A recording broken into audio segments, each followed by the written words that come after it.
गौतम बुद्ध का जीवन एक प्रेरणादायक और आदर्श कथा है जो हमें सत्य, अहिंसा और करुणा का मार्ग दिखाता है। प्रारंभिक जीवन। गौतम बुद्ध का जन्म लगभग 563 बीसी में लुम्बिनी में हुआ था, जो वर्तमान में नेपाल में है। उनका असली नाम सिद्धार्थ था और वे शाक्य वंश के राजा शुद्धोधन के पुत्र थे।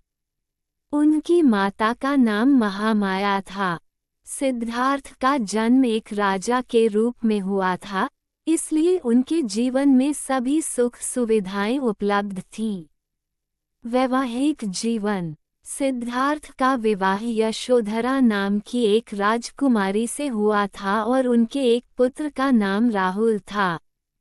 हालांकि सिद्धार्थ को अपने महल की सुख सुविधाओं में शांति नहीं मिली।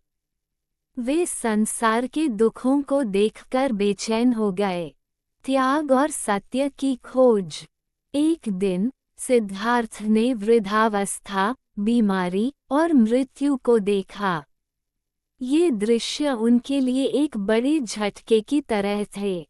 उन्होंने समझा कि जीवन केवल सुख का ही नहीं, बल्कि दुख का भी है। इस अनुभव ने उन्हें सत्य की खोज के लिए प्रेरित किया। 29 वर्ष की आयु में सिद्धार्थ ने अपने परिवार और राजमहल को छोड़कर एक साधु के रूप में जीवन जीने का निर्णय लिया। वे तपस्या करने के लिए जंगलों में गए और कई वर्षों तक कठोर तपस्या की। लेकिन उन्होंने पाया कि अत्यधिक तपस्या भी उन्हें सत्य की ओर नहीं ले जा रही है।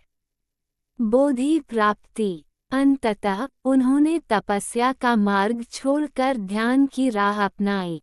वे बोधगया में एक पीपल के वृक्ष के नीचे ध्यान में बैठे। कई दिनों की गहन ध्यान साधना के बाद उन्हें ज्ञान की प्राप्ति हुई और वे बुद्ध अर्थात जागृत बन गए। धर्म का प्रचार। ज्ञान प्राप्ति के बाद बुद्ध ने वाराणसी के सारनाथ में अपने पहले 5 शिष्यों को पहला उपदेश दिया, जिसे धर्मचक्र प्रवर्तन कहा जाता है। इसके बाद उन्होंने पूरे जीवन भर भारत के विभिन्न हिस्सों में घूमकर सत्य, अहिंसा और करुणा के संदेश का प्रचार किया। महापरिनिर्वाण।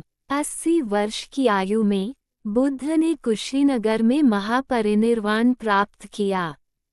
उनका जीवन और उनके उपदेश आज भी दुनिया भर में लाखों लोगों के लिए प्रेरणा का स्रोत हैं। बुद्ध का संदेश हमें दिखाता है कि शांति और संतोष के लिए सत्य, अहिंसा और करुणा का मार्ग कितना महत्वपूर्ण है।